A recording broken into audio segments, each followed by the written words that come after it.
Hello friends, welcome to my channel Minimize Book. Today we will listen Raja Rao's novel Kanthapura, which is helpful for English honor students, MA students and also for PGIT and NET exams. So let's discuss some lines about Raja Rao. Raja Rao belongs to an ancient Brahmin family of Mysore. After his birth in 1990, he was brought up in the neighboring state of Hyderabad. He is a writer of fiction. He believes men to be a metaphysical entity, and his own writings have the bearing of metaphysical life. Introduction about the book. This book is about Kanthapura, an archetypical South Indian village inspired by Gandhian Satyagraha and crushed by the police force of the British rulers. The Skeffington coffee estate, what goes on within its boundaries, represents the pattern of British oppression in India. The novel evolves around its mythic and symbolic frameworks. The narrator also takes us back to the world of Hindu epics and interprets experience in the form of Hindu thoughts. Let's listen the book elaborately. Before listen this book, like this video and hit the bell icon. We will discuss about characterization.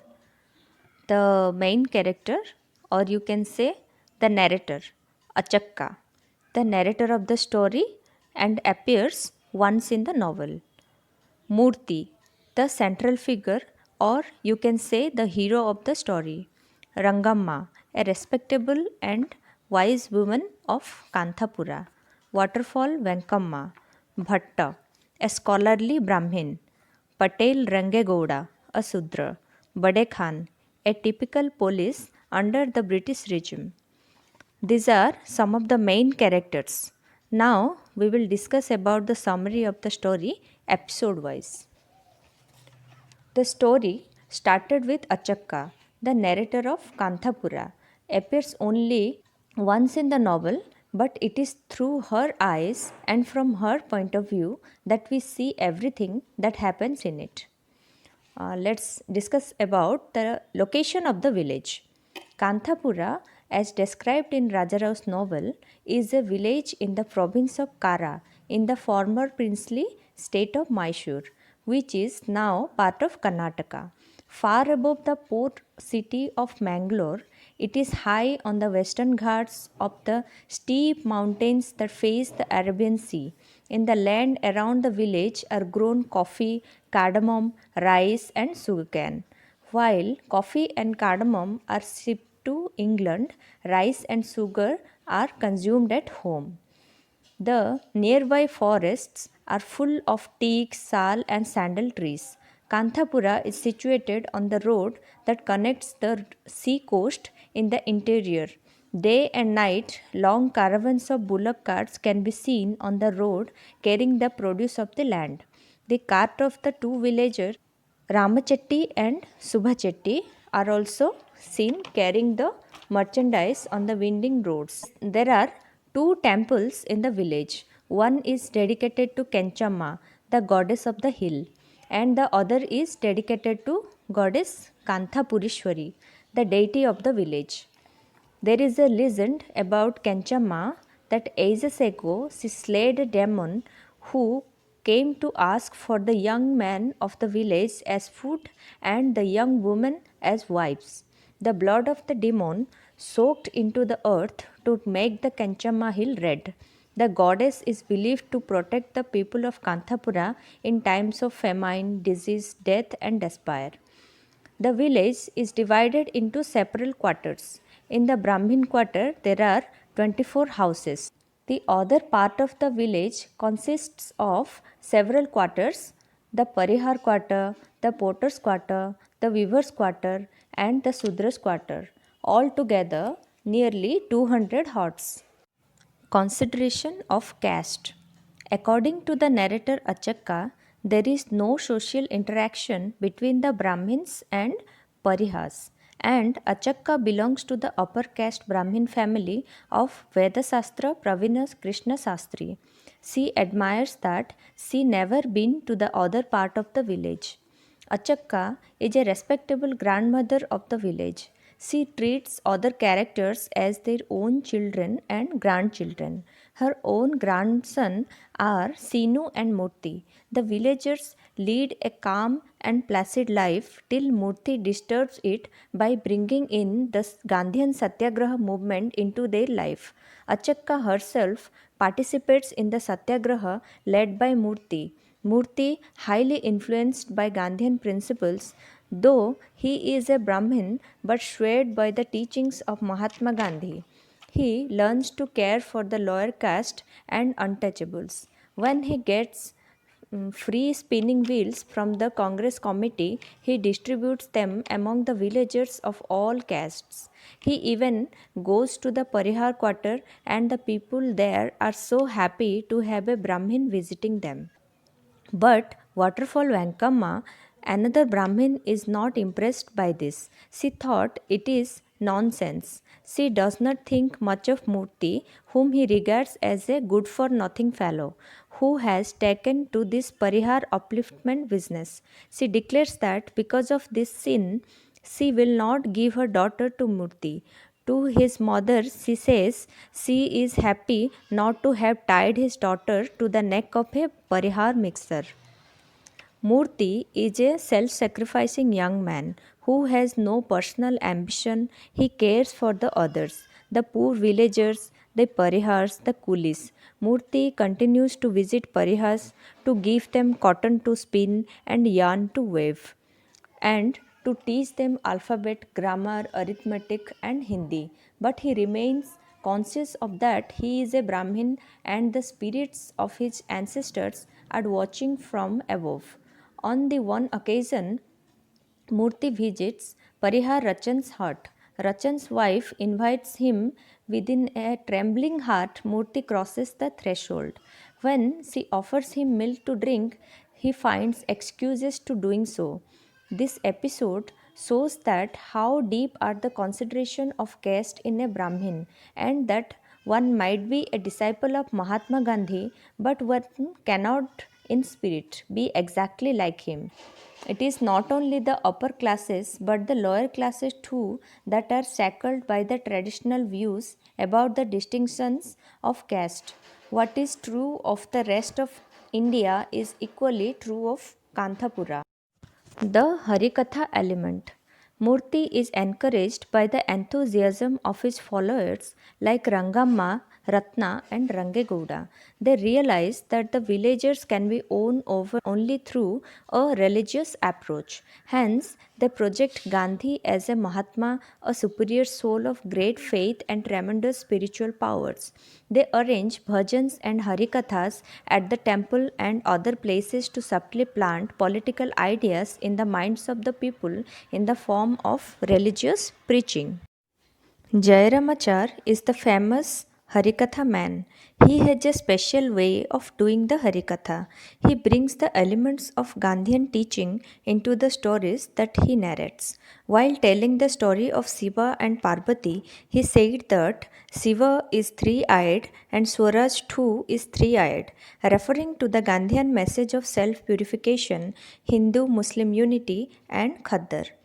Jairamachar could sing too. He keeps them wrapped in tears for hours together.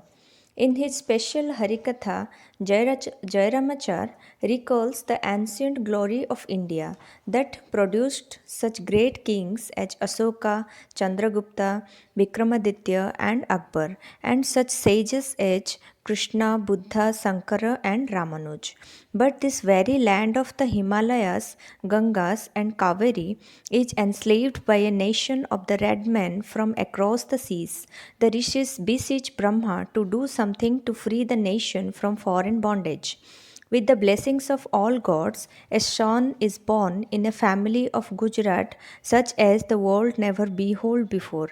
He is named Mohandas and grow up to become Mahatma Gandhi. who wages a relentless fight against the serpent of foreign rule, and one day he will destroy it and bring Swaraj in India.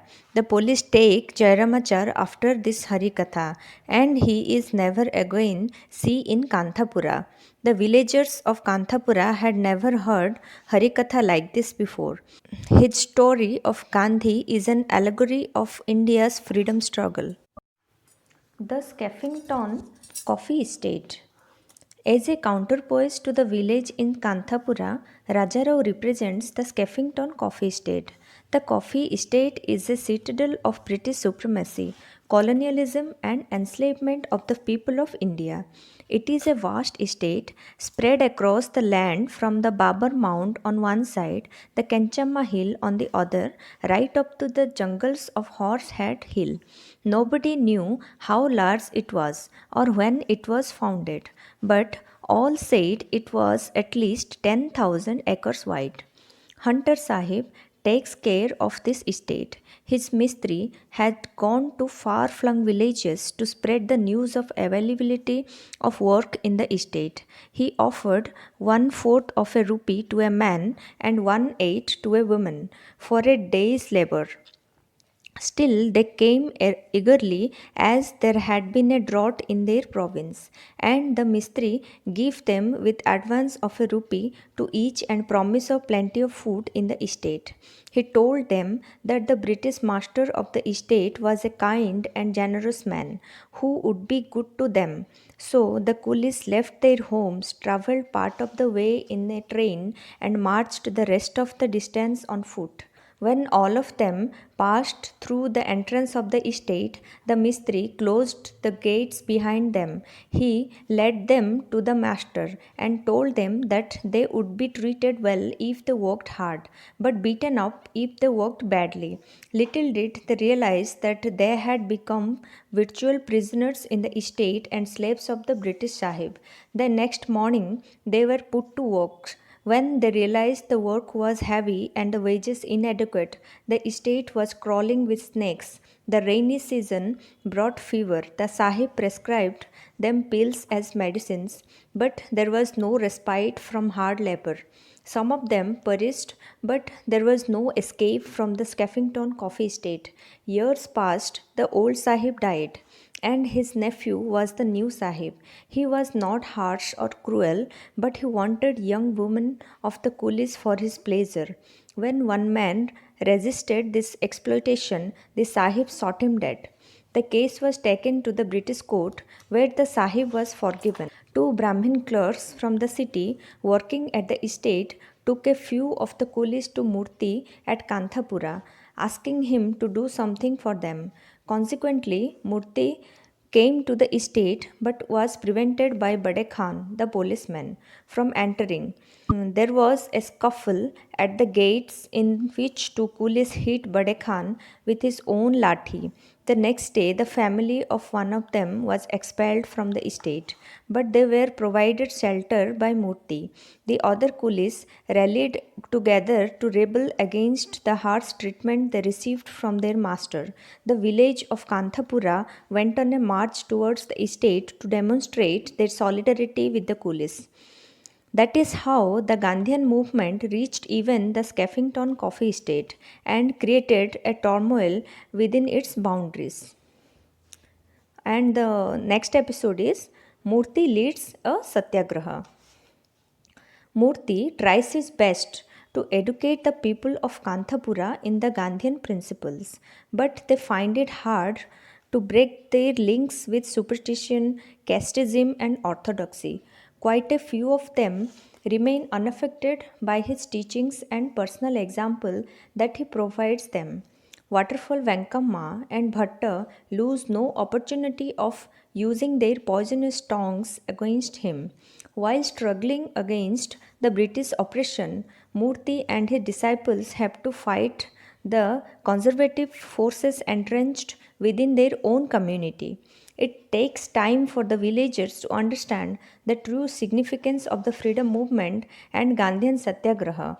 Murthy never despairs and continues his good work in spite of heavy odds against the success of his mission. Murthy succeeds in persuading people from all the sections of the village to spin cotton yarn and weave khaddad. Rangegowda is elected president of the local Congress committee.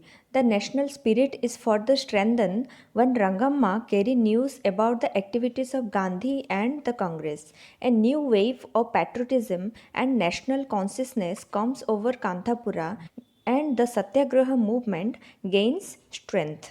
The villagers go on protest marches and picket the local toddy shops to prevent the coolies from wasting their earning on liquor.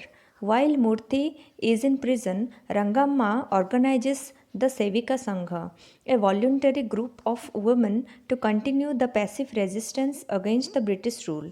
The police force uses brutal measures against them, but they remain staunch in their resolve. When Rangamma too is arrested, Ratna take over the leadership of the group. After some time, Murthy is released and he is welcomed by the people of Kanthapura.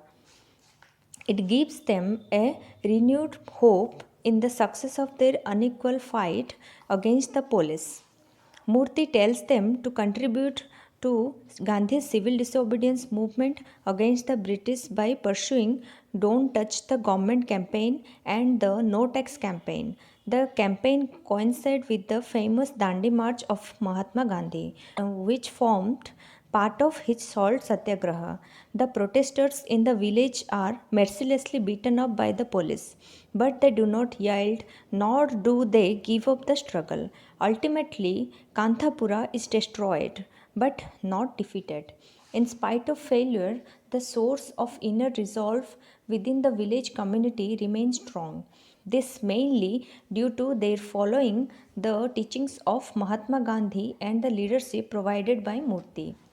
In the ultimate analysis, Murthy proves to be a weak Gandhian when his nationalism is transformed into Jawaharlal Nehru's socialism. But he is a genuine son of the soil who retains his simplicity and sincerity even after all the experience that he goes through. The start of his mind may be compared to the common Indian before freedom. The happiness in Kanthapura are centered around the personality of Murthy, and his mental growth parallels the transformation of Kanthapura from a sleepy village to a hotbed of active satyagraha. So, friends, this is the summary of this novel. Hope you all like this. If you want to buy this book, you can click on the link given in the description box, and don't forget to like, share, and subscribe it. Thank you.